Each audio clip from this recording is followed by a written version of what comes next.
Hi Jen. So retirement from international football, why now? I think I've been thinking about it for a long time, but I think not qualifying for the World Cup, like obviously if we'd qualified we probably wouldn't be having this conversation. I think I obviously would have pushed to keep playing and stay fit and be available for selection, but now just feels like the right time before I guess Pedro starts another campaign, and I think I'd be 34 by the time the Euros came around, and I'm just ready for the next step and ready to use the international breaks to develop in other areas and obviously continue to club football because I still absolutely love it. And taking you right back, you came right through the youth levels to Scotland. How was that making the adjustment, if you remember back then? How did you make the adjustment to international football? How was that step up? Yeah, it was difficult. I was still a kid really. I was 16, 17, but I always say Anna Signor was unreal for me. In that moment, she was arm around my shoulder and gave all the advice under the sun, because at that point the game was still completely amateur. I was playing for Celtic, and so she's the one that taught me sort of training programs and how to be a professional and what a professional environment should look like. So it's probably credit to her that maybe the transition was easier than it could have been, but the girls were great, the staff were great, and lucky to be a part of a really cool group at that point. And you made your debut against the USA, right, in the Cyprus Cup. Yeah. What do you remember about that day? I remember my mum going to the wrong stadium and almost missing it, which would have been a different story. But yeah, I remember she'd flown out to be there for my debut. I just remember going on at left back, I think, and against USA, that's obviously it was a big thing. Like, they were the best team in the world and still are one of the best teams in the world. But yeah, I just remember embracing it, and Cyprus Cup was just good fun at that point, and I just enjoyed being there, I enjoyed playing football, and I absolutely loved it. But those kind of tournaments are real good, like, kind of preparation for you, so you did make that jump up to senior football. Yeah, definitely, because you're I think it's good when you're thrown in at the deep end. You're in amongst seniors already and playing against top teams to make your debut against USA. I don't think it gets much bigger or harder than that. So that kind of set the bar of what I was getting myself into, and yeah, I remember absolutely loving it and really enjoying it. And your first goal then came against Portugal, I think, if I'm right? I think it was a header, yeah. Probably. Yeah, what was that feeling like when you hit the back of the net for Scotland for the first time? Yeah, insane. I just remember. Do you know what, I actually remember the reaction from the teammates as well, kind of, because when you're young, you're constantly just trying to prove yourself that you're the young one coming through and trying to prove that you're good enough to be there. So to getting a goal was quite a good marker for that, just to kind of be like, right, okay, that was really cool to do as a left back. I think I did it from a corner, and yeah, the reaction from the teammates was kind of like, well done. That's a big achievement, scoring for your national team, and it's a memory that I'll never forget. You also scored against England, if I remember correctly. Yeah. Was that Cyprus Cup too? Yeah. We all talk about that old rivalry between England and Scotland, so that must have been pretty special. Yeah, it was. Like, obviously, I was still relatively young, and that was in a weird striker spell, which I found myself playing striker for a number of months or years, and I absolutely loved it. And I remember, like, Kim Little was the 10, so I think any striker wants to play 10 any striker wants to play with a Kim Little at 10. And yeah, to beat England, I think 2-0 was just another like amazing memory, and to get on the score sheet on that game as well, it was that's another standout. That kind of versatility to your play, the fact that I know you're a defender, but you can play across the pitch. Do you think that has served you well throughout your international career? Yeah, I think especially when I was young, for sure. I think being able to play different positions, it definitely helped me, not just like personally but tactically as well. Just being able to see the game from different areas on the pitch and be available for selection as well. It definitely helped me a lot as a kid, as development. But again, I think credit to Anna Signor. I think I was 22 when she kind of pinned down centre back for me. That's ended up why I moved to Montpellier, is because they needed a centre back, and that kind of, I guess, put me on the journey of being a centre back. But yeah, I think it was great for development as a kid, but I think to push on and to really like kick on as a player and to develop, I think pinning down centre back was the best thing I did. You've been part of this Scotland squad that has seemed like a massive development. It's gone from not qualifying to qualifying for major tournaments. Euro 2017 and then obviously the World Cup in 2019. How proud are you of that progress that has been made over the last few years? Yeah, it's been massive. I think especially qualifying for the Euros, the first ever one. When I first got called up as a 16-year-old, you know, the women's team hadn't been at any major tournament, so to finally do it, and not just what it meant for me, but for what it meant for the seniors at that time as well, that had been in the Scotland team for so long and hadn't achieved it. So to see them get that experience at a major tournament was huge. To then qualify off the bat again for the 2019 World Cup, it was just an unbelievable spell, I think, and it gave a real sort of drive and taste for what I guess we can achieve as a national team and how we need to kick on.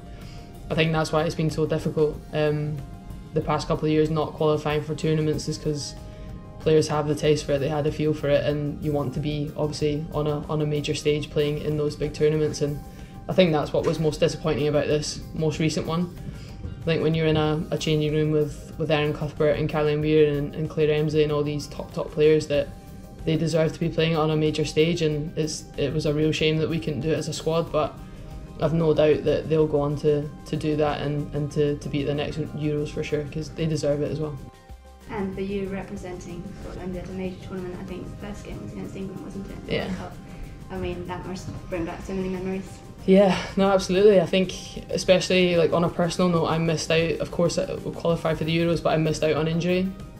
So to then qualify for the World Cup, and I was an anxious mess, to be honest, on the lead up, like just hoping that I would be okay. So to actually get there and be at the women's team's first ever World Cup was just unbelievable. And to have family and friends there, and yeah, walking out to play against England of all countries as well, sort of family in the crowd, mates in the crowd, it was so special.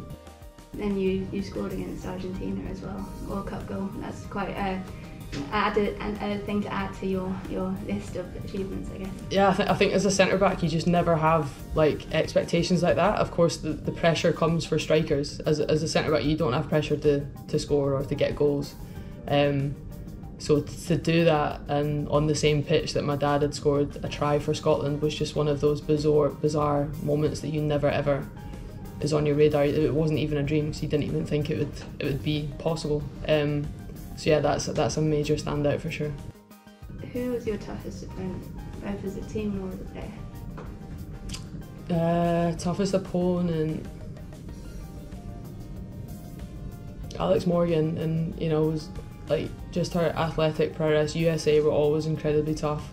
Germany were so dominant for so many years, especially in my younger days. Playing against them was just probably like the biggest challenge. Abilene, used to hate playing against Abilene. Unbelievable player. Obviously going on to a coaching role at Lyon as well. One of the best midfielders I think Europe and the world stage has seen. What will you miss most?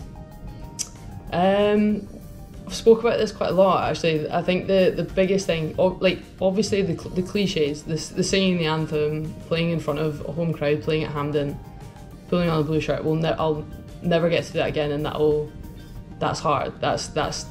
I'll miss that so much. But I think all the off the pitch stuff. Like I moved away when I was 18, so I've played in England, France, Australia. So meeting up every sort of 6 to 8 weeks to be among Scottish people and have that like Scottish banter, like they're mates for life, and that's like staff and players as well, and that's what I'll miss the most. Just being able to go home and meet up with a bunch of, like, I've probably seen them more than my actual family over the last 15 years, which is a bizarre thing to say, but like yeah, it's the chats, it's the changing room banter, it's the Scottish banter, like for sure is what I'll miss the most.